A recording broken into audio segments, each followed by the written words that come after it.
آپ ذاتی طور پر آپ کی رائے بھی اور پارٹی کے جو سرکردہ شخصیات ہیں ان کی رائے بھی اگر میں آپ سے جاننا چاہوں تو آپ کیا کہیں گے کہ پی ٹی آئی کو اسٹیبلشمنٹ کے ساتھ مفاہمت کا راستہ اپناتے ہوئے کچھ ایسی گراؤنڈ حاصل کرنے کی کوشش کرنی چاہیے کہ سیاست کے لیے راستے کھل جائیں؟ دیکھیں، ہمارا تو ہمیشہ یہ موقف رہا ہے کہ اس وقت ملک میں جو ایک جھوٹ کا فریب کا نظام ہے، الیکشن کی لوٹ پر کھڑا ایک نظام ہے، یہ چل نہیں سکتا. یہ ملک کے لیے ٹھیک نہیں ہے، یہ ملک کی سیاست کے لیے ٹھیک نہیں ہے، معیشت کے لیے ٹھیک نہیں ہے. تو ہم تو کہہ رہے ہیں کہ اس نظام کو ٹھیک کرو. یہ جو ایک ڈھکوسلا کھڑا ہے اس کو ہٹاؤ. شفاف الیکشن کی بنیاد پہ یا جو الیکشن میں صحیح رزلٹ تھا اس کی بنیاد پہ حکومت قائم ہو. تو ظاہر ہے یہ کچھ حاصل کرنے کے لیے ہم جدوجہد تو کریں گے، سیاسی جدوجہد بھی کریں گے، ضرورت ہوگی تو سڑکوں پہ بھی آئیں گے. لیکن بالآخر مقصد ہمارا یہی ہے کہ ہوش کے ناخن لے مقتدرہ اور معاملات کو ٹھیک کرے. جن کو خراب مقتدرہ نے کیا ہے، ہم نے نہیں کیا. اور جو غلطی کی ہے، جو ظلم کیا ہے، جو فریب، جھوٹ، کفر کا نظام کیا ہے، اس کو ٹھیک کریں. تو یہ تو بیٹھ کے ہی ٹھیک ہو. ان کو اپنا 26ویں آئینی ترمیم کو ان کو جو لوٹ جو مقدمات ٹرائیبیونلز میں چل رہے ہیں ان ٹرائیبیونلز پہ سے اپنا دباؤ ہٹانا ہوگا. ان کو جو حکومت جعلی بن گئی ہے فارم 47 کی بنیاد پہ کو ٹھیک کرنا ہوگا.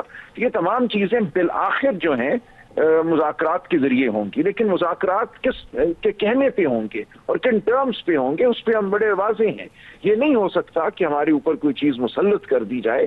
آپ کو بات عمران خان سے کرنا ہوگی، بالآخر فیصلے عمران خان کریں گے اور کوئی فیصلے. آپ کو دو بیانات آپ ہی کی جماعت سے سنوانا چاہوں گا، پھر میں اس کے اوپر آپ سے فردر کوئسچن کروں گا. سواتی صاحب کا بیان دکھا. دسمبر 2022 کے اندر جب نئے آرمی چیف کا تقرر ہو چکا تھا، آپ نے ایک دن مجھے بلایا اور کہا کہ میں اس سے بات چیت کرنا چاہتا ہوں. اس پر بشرا بیوی نے کہا شریعت محمدی کے تحت تنازعات بات چیت سے طے ہوتے ہیں.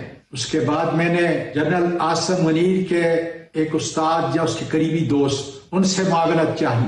انہوں نے بڑی کوشش کی. ڈاکٹر علوی صاحب کے ذریعے سے کافی کوشش کی گئی لیکن دروازے نہیں کھلے. میں نے خان صاحب کو پھر کہا خان صاحب 22 اگست کو میں جو یہاں پہ آیا تھا مجھے پارٹی کے سارے جو لیڈر ہیں، عمر ایوب خان تھا، علی امین خان، شبلی فراز صاحب تھے، گور صاحب ٹیلی فون پہ تھے. انہوں نے مجھے سویا ہوا اٹھایا کہ آپ گور صاحب کے ساتھ جاؤ گے اور اس جلسے کو 22 اگست کے ملتوی کراؤ گے.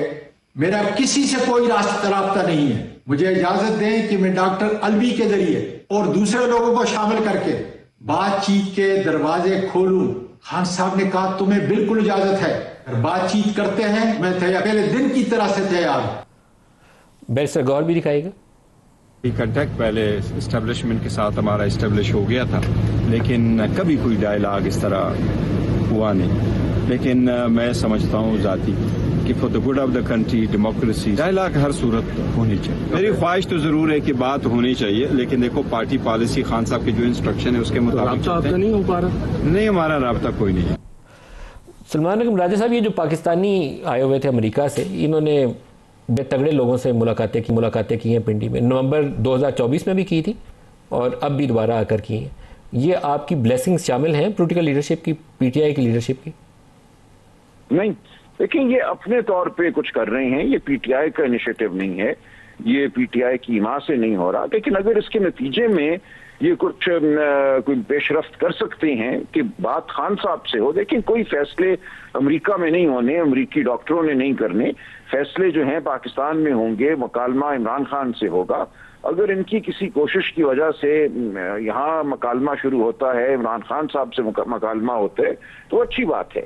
لیکن اگر ان مذاکرات کا یا جو کوئی گفتگو ان ڈاکٹر صاحبان نے کی ہے اس کا مقصد کچھ اور ہے، کوئی ایسا تاثر دینا ہے کہ تحریک انصاف اپنی مزاحمتی تحریک سے پیچھے ہٹ جائے گی، یا یہ تاثر دینا کہ امریکہ میں جو ہے جو پاکستانی نژاد لوگ ہیں ان میں کوئی تفرقہ ہے، تو ہمارا اس تمام معاملے سے کوئی تعلق نہیں ہے. ہم یہ سمجھتے ہیں فیصلے ہم نے یہاں کرنے ہیں، ہم نے سیاست کرنی ہے، سیاسی آئینی قانونی جدوجہد کرنی ہے اور بالآخر مذاکرات جو ہیں وہ عمران خان صاحب نے کرنے ہیں. آپ براہ راست اسٹیبلشمنٹ سے مذاکرات کے عمل کو سپورٹ کرتے ہیں؟ دیکھیے اور کس سے ہوں گے مذاکرات؟ باقی تو سب ڈھکوسلا ہے نا، 16 سیٹوں والی جو پارٹی ہے اس نے تو یہ نظام مرتب نہیں کیا نا. تو پھر تو آپ براہ راست سپورٹ کر رہے ہیں نا. آپ کو تو پھر یہی کہنا چاہیے نا کہ براہ راست اسٹیبلشمنٹ مذاکرات کو پی ٹی آئی سپورٹ کرتی ہے. پھر وہ پی ٹی آئی کے ساتھ ہوں، وہ مذاکرات عمران خان کے ساتھ ہوں، کسی اور کے ساتھ نہیں. فیصلے عمران خان کریں گے. جو بھی گفتگو ہونی ہے اور وہ آئین کے دائرے کے اندر ہوگی اور آئین کی بحالی کے لیے ہوگی، قانون کی بحالی کے لیے ہوگی، عدلیہ کی آزادی کے لیے ہوگی. ہم کچھ اور دروازے نہیں ڈھونڈیں گے. ہمیں مقتدرہ کی خوشنودی نہیں چاہیے.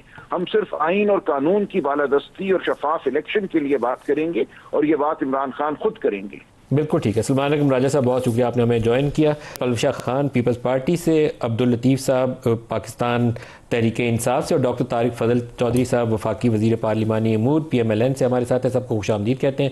ڈاکٹر طارق صاحب، آپ نے پورا لب لباب اس کا جو اسٹیبلشمنٹ سے PTI کے مذاکرات کیا ہو سکتے ہیں، کیا ہو رہا ہے، وہ آپ نے سن لیا. PMLN یا حکومت کی اس وقت کیا پوزیشن ہے اس حوالے سے؟ بسم اللہ الرحمن الرحیم. بہت شکریہ ندیم صاحب.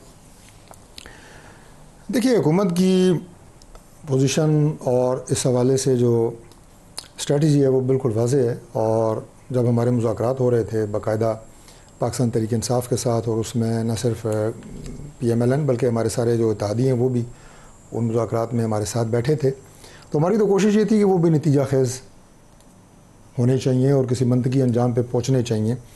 اور اس میں پھر بات کمیشن پہ چلی گئی، اور کمیشن کے لیے تحریک انصاف نے، میں صرف ذرا یادداشت تازہ کرنے کے لیے یہ بات کر رہا ہوں کہ ایک ڈیڈ لائن دی کہ جناب اس ڈیڈ لائن تک اگر کمیشن نہ بنا تو پھر ہم مذاکرات سے پیچھے ہٹ جائیں گے.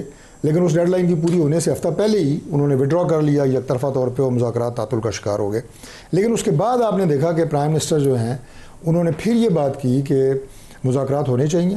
اس کے لیے آپ کوئی پارلیمانی کمیٹی بنانا چاہتے ہیں، ہاؤس کی کمیٹی بنانا چاہتے ہیں، لیکن اس بند گلی سے آگے بڑھنا چاہیے، کیونکہ بات جو ہے وہ آپ یہ بات مانتے ہیں کہ بند گلی ہے، راستہ نکالنا ہے، لیکن راستے کا تعین نہیں کسی سے ہو رہا؟ نہیں، دیکھیں، راستے کا تعین جو ہے وہ ہماری طرف سے تو بالکل کلیئر ہے. لیکن اگر تحریک انصاف کے جو آپ نے مختلف ابھی ان کے زعماء کے بیانات سنائے ہیں، ان کے اندر چونکہ مختلف گروپس بنے ہوئے ہیں اور ان کی آپس میں جو ہے وہ رائے میں تضاد ہے. کوئی کہتے ہیں مذاکرات ہونے چاہیے، کوئی کہتے ہیں یکسر نہیں ہونے چاہیے، کوئی کہتے ہیں اسٹیبلشمنٹ سے ہونے چاہیے، کوئی کہتے ہیں نہیں اسٹیبلشمنٹ سے نہیں ہونے چاہیے، پارلیمنٹ میں بات کریں، پارلیمنٹ کو اہمیت دیں. تو یہ مختلف رائے ان میں پائی جاتی ہے. لیکن میں سمجھتا ہوں کہ اس میں حتمی طور پہ یہ آپ یہ کہیں کہ وے فارورڈ یہی ہے کہ بات چیت ہونی چاہیے. اور پاکستان تحریک انصاف یہ بار بار جو کہہ رہے ہیں نا، یہ اسٹیبلشمنٹ اور یہ وہ، دیکھیں بات یہ ہے کہ انہیں خود بھی نہیں پتہ کہ یہ غلط کہاں پہ ہوئے ہیں. یہ غلط یہاں پہ ہوئے ہیں کہ بجائے جو ان کا احتجاج ہے، جو پروٹیسٹ ہے، جو ان کے اعتراضات ہیں، ان کی حد تک جائز بات ہے. آج اگر سلمان اکرم راجہ صاحب نے بات کی ہے کہ جی ہم بات چیت کرنا چاہتے ہیں، عمران خان صاحب کریں، بالکل کریں، ٹھیک بات ہے. لیکن اگر آپ دیکھیں نا، آپ تھوڑا سا مہینے، 2 مہینے، 6 مہینے پیچھے چلے جائیں تو پھر جو ان کی حملے پاکستان میں بیٹھ کے پاکستان سے باہر ریاست اور ریاستی اداروں کے خلاف اور ان کے سربراہوں کے خلاف، یعنی آپ اس حد تک آگے چلے جاتے ہیں کہ پھر آپ کو یہ اس وقت شعور نہیں رہتا کہ بات چیت بھی انہی سے ہونی ہے، معاملات بھی سارے ادھر ہیں، سسٹم جس کی ہم ٹھیک کرنے کی بات کر رہے ہیں یہ سسٹم کا حصہ ہیں سارے، اور اگر ہم بیٹھیں گے تو پھر ہی معاملات حل ہوں گے. لیکن جس طرح کے بیانات، اور خاص طور پہ تو اب پارٹی کو میں ذاتی طور پہ یہ ایز اے پولیٹیکل ورکر سمجھتا ہوں کہ اب یہاں پہ جو لوگ ان کے موجود ہیں وہ اپنی کوئی نیریٹو یا اپنی کوئی بات کر نہیں سکتے. جس طرح پاکستان سے باہر لوگ بیٹھے ہوئے ان کے لوگ جس شدت پسندی کے ساتھ جو ہے وہ بیانیہ بنا رہے ہیں، یہاں بیٹھے ہوئے لوگ اس کو فالو کر رہے ہیں.